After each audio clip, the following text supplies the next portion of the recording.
ልጆች ቀስ በሉና የቤተ ክርስቲያንን ምግባር ተማር። እሺ፣ ለብሶ መሄድ፣ ካልበሉ ሬሳ ካልለበሱ እንስሳ፣ ስጋ ካለ ነፍስ፣ ነፍስ ካለ ስጋ ተብሎ እንጂ ብትለብስ ባትለብስ ላንተ ምንም።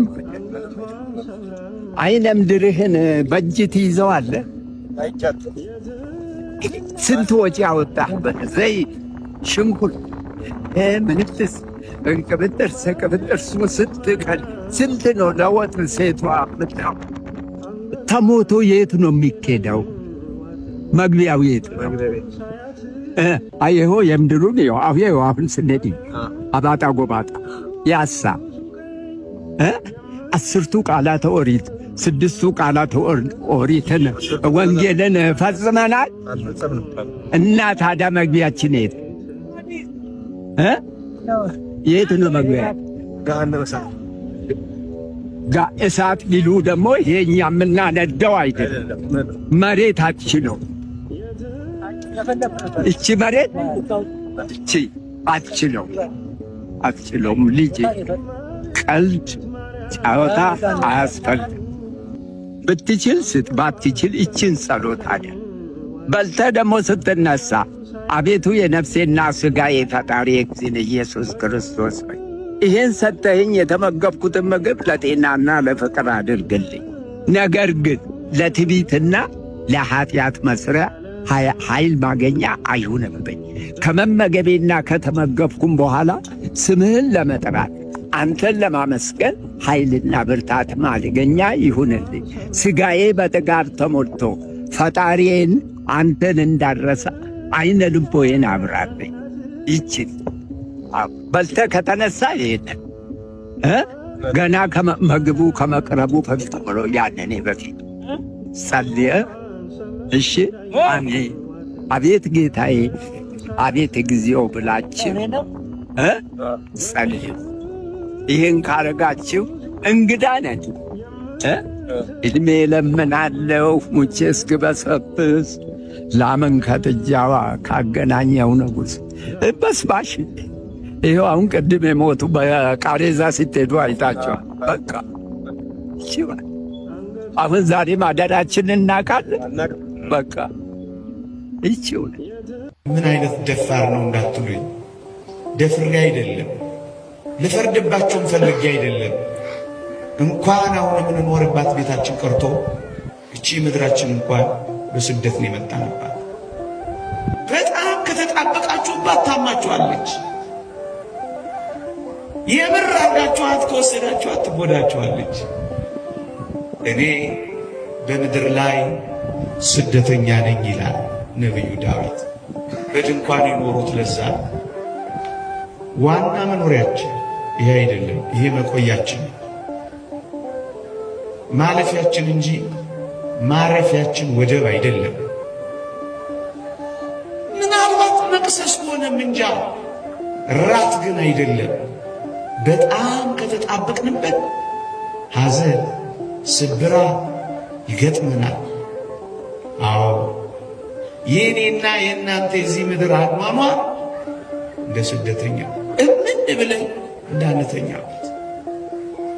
ለዚህ ነው ከዚህ አታውረደኝ፣ ይልቅ ካንተ አትለይ፣ ይልቅ ከመንግሥተ ሰማያት አታውጣኝ፣ ይልቅ ከመንፈሳዊ ሕይወት አትለይ፣ ይልቅ ከጉያህ እንዳልወድቅ አንተ ጠብቀኝ፣ ይልቅ ካንተ እንዳልፈናቀል እርዳኝ፣ ይልቅ ከዚህ ልዕልና እንዳልወርድ፣ ከዚህ መንፈሳዊነት እንዳልወርድ፣ ከዚህች ቤተ ክርስቲያን እንዳልወጣ፣ ከዚህ ዝማሬ እንዳልፈናቀል፣ ከዚህ ኪዳን እንዳለኝ፣ ከዚህ ዕጣን እንዳልወጣ ይልቅ አንተ ጠብቀኝ። ከዚህማ አታውርደኝ። እንደገና ወደ ዓለም አትመለሱ። እንደገና ወደ ክፋት አትሂዱ። እንደገና ወደ መማረር አትሂዱ። እንደገና ተስፋ ወደ መቁረጥ አትሂዱ። እንደገና ራሳችሁን ወደ ማጥፋት አትሂዱ። አንዳንዶችን ሰምተን አልሰሙ ልብ ይሰብራል። በጣም በእውነት ለማሰብ እንኳን ልብ ይሰብራል። ግን ክርስቲያኖች ይሄን ያህል እግዚአብሔርን በውስጣችን እናጠፋዋለን። ወገኖቼ ራሱን የሚያጠፋ ሰው እኮ እግዚአብሔርን ሕልውናውን ያጠፋ ሰው እኮ ነው ውስጡ። ራሱን ከማጥፋቱ በፊት የእግዚአብሔርን ሕልውና እኮ ያጠፋ ሰው ነው እግዚአብሔር የለም የሚል። የእግዚአብሔርን ሥራ ትላንት ላይ ትዝታውን የዘነጋ ዛሬ ያለውን ጸጋና ስጦታ እምቢ አለ። የነገን ተስፋ የሰረዘ እምነት፣ ፍቅር፣ ተስፋ የሌለው ሰው እኮ እውነት ነው። በጣም ያማል። እውነት ነው። በጣም ልብ ይሰብራል። ግን ክርስቲያን አምላኩ ከእሱ ጋር ስለሆነለት ሁሉን ይችላል። ሁሉን ይችላል። ሁሉን ያልፋል። በሁሉ ይጸናል። ሁሉን ይታገሳል። ነገ ተስፋ ያደርጋል። ለሚመጣው ይዘጋጃል። ወገኖቼ ፈተና በአንዳንዶች ምናልባት ለአንዳንዶቻችን ፈተና ሆኖ ከመጣ ምንም ነገር ከቀደመ ኃጢአታችን ሊያነሳን ይመጣ ይሆናል። ምናልባት ፈተና አሁን ላለነው ብርቱ ሰዎች ከመጣ አሁን ያለንን ፍጽምና የበለጠ ሊያሳምርልን ይመጣል። ምናልባት አሁን ያለው ፈተና በቤተ ክርስቲያን ተጠቅለላለን ከመጣ ለሚመጣው መከራ ሊያዘጋጀን ይመጣል። ግን እንዳትረሱ እግዚአብሔር ከፈተናው ጋር መውጫ ያለው አምላክ ነው። እሱን አስቡ። መውጫ የሌለው ፈተና እግዚአብሔር ለማን ሰጥቶ ያውቃል? ወገኖቼ አይዟችሁ፣ አመስጋኞቹ የእግዚአብሔር ቃል በሁሉ አመስግኑ። በሁሉ ስታመሰግኑ ምኑኝ ልባችሁ ይጽናናል፣ ሕሊናችሁም ያርፋል። ነገን ተስፋ ታደርጋላችሁ። በተቀደደው ቀዳዳ ሁሉ የእግዚአብሔርን ሥራ ጠንክራችሁ ትሠራላችሁ። ይሄ በጎ የማይመስል ነገርን እንዴት አድርጋችሁ በጎ እንደምትቀይሩት ይልቃሱ። ግድ የላችሁ። እግዚአብሔር ሁሉን ነገር ለበጎ አድርጎ እንደሚቀይረው ታምናላችሁ። እሱን እናንተ እንዴት አድርገን ለበጎና እስካሁን ካለን ነገር የተሻለ እንዴት እናደርገው? ከእግዚአብሔር ማህበራዊ መስተጋብራችሁን የበለጠ አጠንክሩት። ተጠያየቁ፣ ተረዳዱ፣ ተደጋገፉ፣ እርስ በርሳችሁ ተጽናኑ፣ አበረታቱ። የማንም ሰው ልብ አይውደቅ፣ በርቱ ተባባሉ። ሕይወት እዚህ ወይም እዚያ ምንም ይቀጥላል። ጥቂት ወይም ብዙ የለመድነው እንግዳ ብንሆን ከእግዚአብሔር ጋር ከሆን እመኑኝ የመረረውን እንኳን ሊያጣፍጠው እግዚአብሔር ቻይ። አትወረዱ። ይቆየ የእግዚአብሔር ቸርነት የእመቤታችን አማላጅነት የቅዱሳን በረከት ረድኤት አይለይ። በመንገዳችን ሁሉ ከፊት ይቅደምልን፣ በኋላ ይከተለን፣ በላያችንም አድሮ ይኖረልን።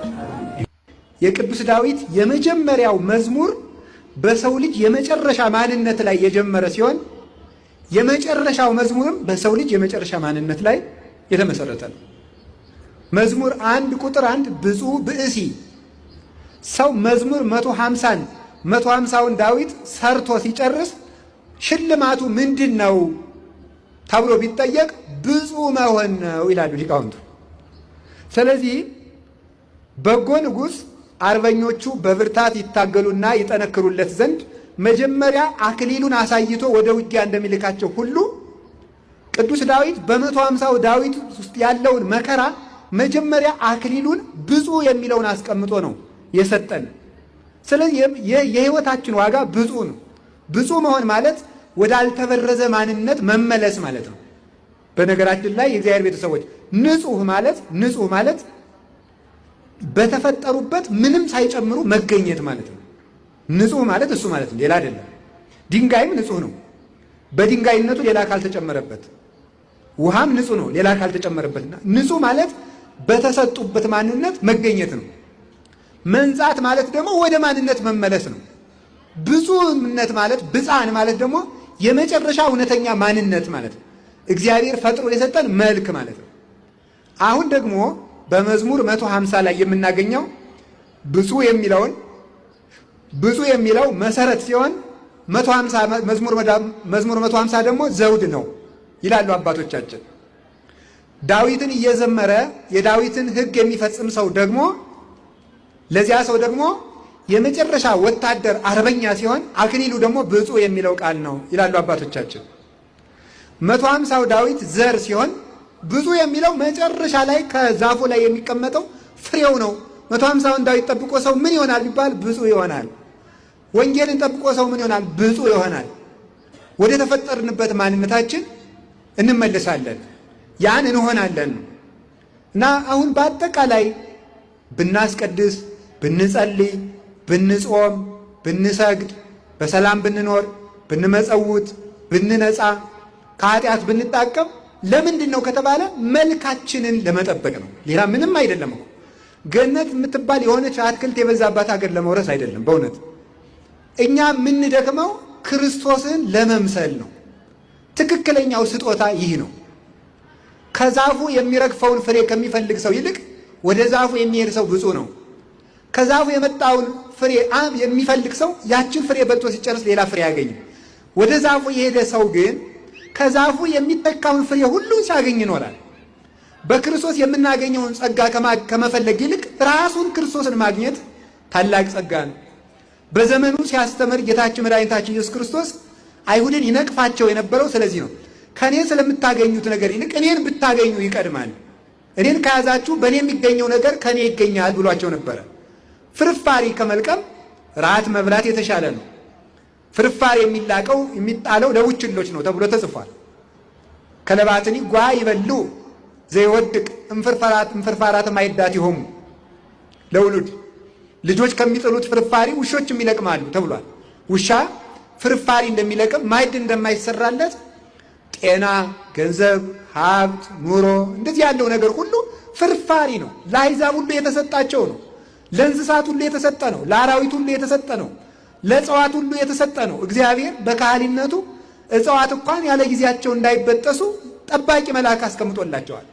እግዚአብሔር ውሃን የሚጠብቅ መልአክ አስቀምጧል። እግዚአብሔር ፀሐይን በልኳ የሚያስጉዛት መልአክን ሹሟል። ለደመናው መልአክ አስቀምጦለታል እግዚአብሔር። እነዚህ ጻድቃን ስለሆኑ አይደሉም። እነዚህ ፍርፋሪ የሚለቅሙ ናቸው። እግዚአብሔር ለመኖር የሚሰጠውን የፍጡርነት ጸጋ ለቅመው የሚያድሩ ናቸው። እኛ የምንለቅም ሳይሆን ከደገኛው መምህራችን ከእውነተኛው መምህራችን የባሕርይ አምላክ ከሚሆን መምህር ዘአሲ ከሆነው ዋጋ የሚከፍል መምህር ከሆነው እንደኛ አስተምሮ የማስተማሩን ዋጋ ወይም እራታችን ወይም ምሳችን ወይም ምስጋናችን እንደምንጠብቀው እንደ ፍጡር መምህራን ያይደለ አስተምሮ ለማስተማሩ ዋጋ የሚቀበል ሳይሆን ዋጋ የሚሰጥ ሃይማኖትን ሰጥቶ ረድቶ ምግባር አሰርቶ በሰጠው ሃይማኖት ባሰራው ምግባር ይልመስገንበት ክፈሉኝ ሳይሆን ዋጋ የሚሰጥ እርሱ መምህር ዘበአማን እውነተኛው መምህራችን ጌታችን መድኃኒታችን ኢየሱስ ክርስቶስ እርሱ ያስተማረን ይሄ ነው። ፍርፋሪ እንድንለቅም ሳይሆን ራት እንድንበላ። እነሆ በደጅ ቆሜ አንኳኳለሁ፣ ማንም የሚከፍትልኝ ቢኖር እኔ ገብቼ ከእሱ ጋር ራት እበላለሁ። ክርስቶስ ከእኛ ጋር ራት ይበላ ዘንድ ይወዳል፣ ምሳ ይበላ ዘንድ ይወዳል።